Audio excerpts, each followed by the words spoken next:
São Jesus e Satanás irmãos? O filme Êxodo, Deuses e Reis e a explicação da Santíssima Trindade, parte 2 de 3. Mensagem do dia 12 de agosto de 2017. A próxima coisa que é importante para nós identificarmos são os traços de caráter de Deus versus os traços de caráter de Satanás. Deus é fiel. Contas de convênios entre Deus e seu povo podem ser encontrados 277 vezes na Bíblia. Deuteronômio 7:9 diz: Saiba, pois, que o Senhor Deus é Deus. Ele é o Deus fiel, mantendo sua aliança de amor com 1000 gerações daqueles que o amam e guardam seus mandamentos. Ele é tão fiel. Segundo Tessalonicenses 3:3, o Senhor é fiel e Ele o fortalecerá e o protegerá do maligno. Para Noé, Deus salvará Noé e sua família. Gênesis capítulo 6, 17, 18, capítulo 9, 9 a 17. Para Ismael, Deus abençoará Ismael e seus descendentes. Gênesis capítulo 17, versículos 18 a 20. Para Moisés, Deus salvará os israelitas se obedecerem. Êxodo capítulo 19 a 5. Para Jacó, Deus reafirma a sua eterna aliança com Israel. Salmo capítulo 105, versículo 10. Outro atributo de Deus é que ele nunca mente. É impossível que Deus minta. Hebreus capítulo 6, versículo 13. Deus não é um homem para que ele deva mentir, nem um filho de homem para se arrepender. Ele disse e ele não o fará? Números capítulo 23, versículos 19 a 20. Também a glória de Israel não mentirá ou mudará de opinião, pois ele não é um homem que deve mudar de opinião. 1 Samuel capítulo 15 a 29. Uma vez que jurei pela minha santidade, não vou mentir para Davi. Salmos capítulo 89, versículo 35. Outro atributo de Deus é que ele é amor. 1 João capítulo 3, versículo 10. Deste modo conhecemos quem são os filhos de Deus e quem são os filhos do diabo. Que quem não pratica a justiça não procede de Deus, nem tampouco aquele que não ama seu próprio irmão. 1 João capítulo 4, 7. Amados, amemos uns aos outros, pois o amor procede de Deus, e todo aquele que ama é nascido e conhece a Deus. 1 João capítulo 4, 16. Portanto, dessa forma conhecemos o amor que Deus tem por nós e confiamos plenamente nesse amor. Deus é amor e aquele que permanece no amor permanece em Deus e Deus nele. Amados, amemos uns aos outros, pois o amor procede de Deus, e todo aquele que ama é nascido e conhece a Deus. Aquele que não ama não conhece a Deus, porquanto Deus é amor. Foi deste modo que se manifestou o amor de Deus para conosco, em haver Deus enviado seu Filho unigênito ao mundo, para vivemos por intermédio dele. Assim nisto consiste o amor, não em que nós tenhamos amado a Deus, mas em que ele nos amou e enviou seu Filho como propiciação pelos nossos pecados. 1 João capítulo 4, versículos 7 a 10. Outro atributo de Deus é que ele é luz. A luz brilha na escuridão e a escuridão não a superou. João 1 a 5. Estes ensinos vos escrevemos para que a nossa alegria seja absolutamente completa. Deus é luz e devemos andar na luz. E a mensagem que dele ouvimos e vos pregamos é esta: Deus é luz. Nele não existe a mínima sombra de treva. Se afirmamos que temos comunhão com ele, mas caminhamos nas trevas, somos mentirosos e não praticamos a verdade. 1 João 1, versículos 4 a 6.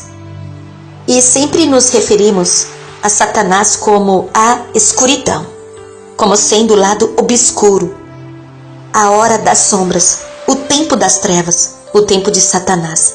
Falando novamente ao povo, disse Jesus: Eu sou a luz do mundo. Aquele que me segue não andará em trevas, mas terás a luz da vida.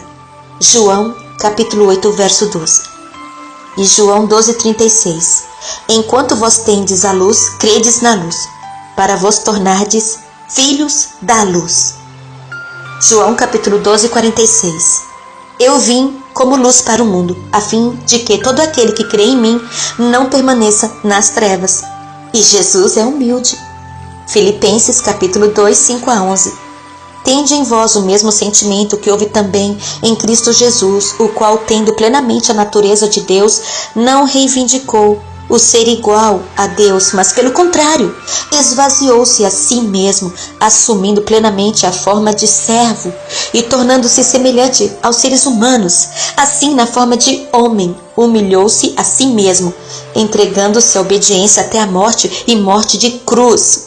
Por isso Deus também o exaltou sobremaneira à mais elevada posição e lhe deu o nome que está acima de qualquer outro nome, para que ao nome de Jesus se dobre todo o joelho dos que estão nos céus, na terra e debaixo da terra, e toda língua confesse que Jesus Cristo é o Senhor, para a glória de Deus Pai. 2 Coríntios capítulo 8-9. Pois conheceis a graça de nosso Senhor Jesus Cristo, que sendo rico, tornou-se pobre por vossa causa, para que fosseis enriquecidos por sua pobreza.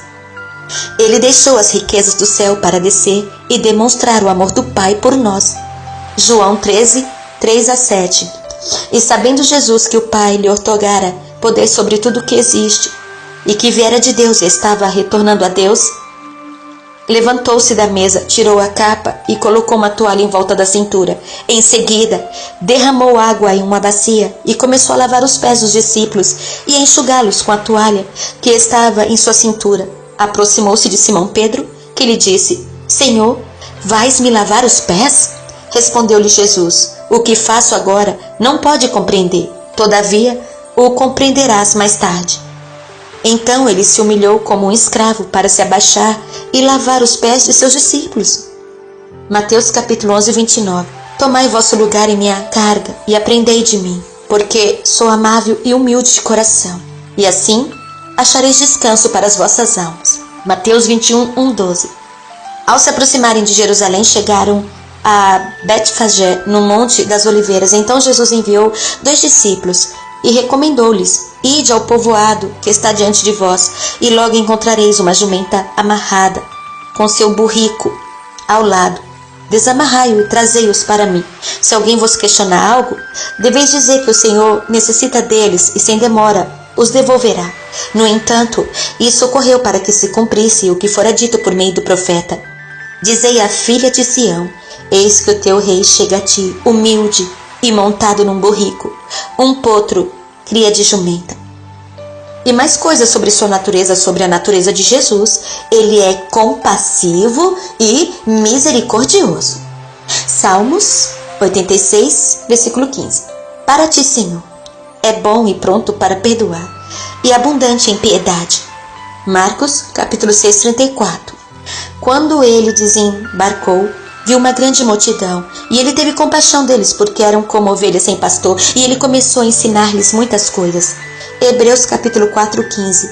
Porque não temos um sumo sacerdote que é incapaz de simpatizar com nossas fraquezas, mas aquele que em todos os aspectos foi tentado como somos, ainda sem pecado.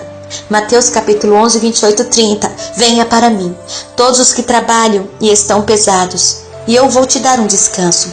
Pegue meu jugo sobre você e aprenda comigo, pois sou gentil e humilde de coração, e você encontrará descanso para suas almas, porque o meu jugo é suave e o meu fardo é leve. João capítulo 3, versículos 16-17. Porque Deus amou tanto o mundo, que deu seu Filho único, para que todo aquele que nele crê não pereça, mas tenha vida eterna. Porque Deus não enviou seu Filho ao mundo para condenar o mundo, mas para que o mundo fosse ser salvo através dele. Agora vamos dar uma olhada em Satanás e quais são os traços de seu personagem. Quando ele mente, ele fala de acordo com a sua própria natureza, pois ele é um mentiroso e é o pai da mentira. João capítulo 8, 44. E lembre-se, a primeira vez que Satanás aparece na Bíblia, em Gênesis 3, as primeiras palavras em seus lábios desconfiam da verdade. Deus disse: "Você não comerá de nenhuma árvore no jardim?" E as segundas palavras em seus lábios eram uma sutil falsidade: "Você não vai morrer." João diz que Satanás não tem nada a ver com a verdade, porque não há verdade nele. João capítulo 8, 44. Então aqui estamos lidando com a essência da falsidade e decepção. Ele era um mentiroso. Você pertence a seu pai, o diabo, e quer cumprir seus desejos. Ele foi um assassino desde o início, recusando-se a defender a verdade, porque não há verdade nele. Quando ele mente, ele fala sua língua negativa, porque ele é um mentiroso, é o pai da mentira. João capítulo 8, 44. Ele é um intrigante. Coloque a armadura completa de Deus para que você possa tomar sua posição contra os esquemas do diabo, pois nossa luta não é contra carne e sangue, mas contra os governantes, contra as autoridades, contra os poderes deste mundo sombrio e contra as forças espirituais do mal nos reinos celestiais. Efésios capítulo 6, 11 a 12. E ele também declara em 2 Coríntios, no capítulo 2, 11, que nós não seríamos superados por Satanás, porque não ignoramos os seus projetos. O diabo e Satanás, o enganador do mundo inteiro, o acusador. Apocalipse 12, 9 a 10, o governante deste mundo. João, capítulo 12, versículo 31, e o Deus desta era. 2 Coríntios, capítulo 4, 4. Ele é nosso adversário que ronda como um leão rugindo, buscando alguém para devorar. 1 Pedro 5, 8. O mundo inteiro segue o príncipe do poder do ar, o espírito que agora está trabalhando nos filhos da desobediência. Efésios, capítulo 2, versículo 2. Paulo fala sobre ele em 2 Coríntios 11, 13 a 15, como disfarçado de anjo de luz. Portanto, não é estranho se seus servos se disfarcem como servos da justiça. E eu tive essa experiência quando eu estava na nova era. Eu estava estudando para ser uma transmédium. E eu pensei, uau, isso é ótimo. Os anjos vão me ajudar. Bem, eles acabaram por ser espíritos familiares, espíritos mentirosos. Eles se dissimulavam em coisas diferentes para me enganar. E finalmente o Senhor rompeu tudo isso.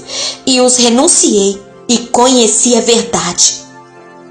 Pecador. Satanás é aquele que pratica a iniquidade, assim como Cristo é justo e pratica a justiça. O que pratica o pecado é do diabo, porque o diabo pecou desde o início. É por isso que o Filho de Deus foi revelado, para destruir as obras do diabo. Todo aquele que nasceu de Deus se recusa a praticar o pecado, porque a semente de Deus permanece nele. Ele não pode continuar pecando, porque ele nasceu de Deus. João capítulo 3, 8 a 9. Satanás tenta as pessoas a pecar. Ele testou Jesus no deserto.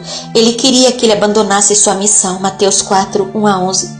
Foi o que ele fez com sucesso para Judas nas últimas horas da vida de Jesus. Lucas, capítulo 22, versículo 3 a 6. E Paulo adverte contra isso por todos os crentes. Tenho medo de que, como a serpente enganou Eva por sua astúcia, seus pensamentos serão desviados de uma devoção sincera e pura a Cristo. 2 Coríntios, capítulo 11 a 3. Os atos da carne que estão envolvidos em cultos satânicos, imoralidade sexual, impureza e devastação, idolatria e feitiçaria, ódio, discórdia, ciúme, raiva, rivalidades, divisões, facções, inveja, embriaguez, bebedices, assimilares. Advirto, como fiz antes, de que aqueles que praticam essas coisas não herdarão o reino de Deus. Gálatas capítulo 5, versículo 19 a 21. E o último, o diabo é orgulhoso.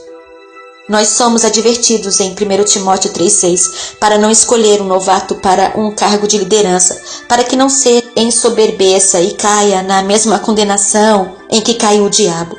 Há outras referências a Satanás e a condenação eterna, mas deixarei isso para os professores acadêmicos na internet. Estou simplesmente querendo que você conheça a diferença entre Satanás e sua personalidade, suas origens, e Jesus e sua personalidade e seu ser eterno, que é sem um começo ou fim, mas é eterno.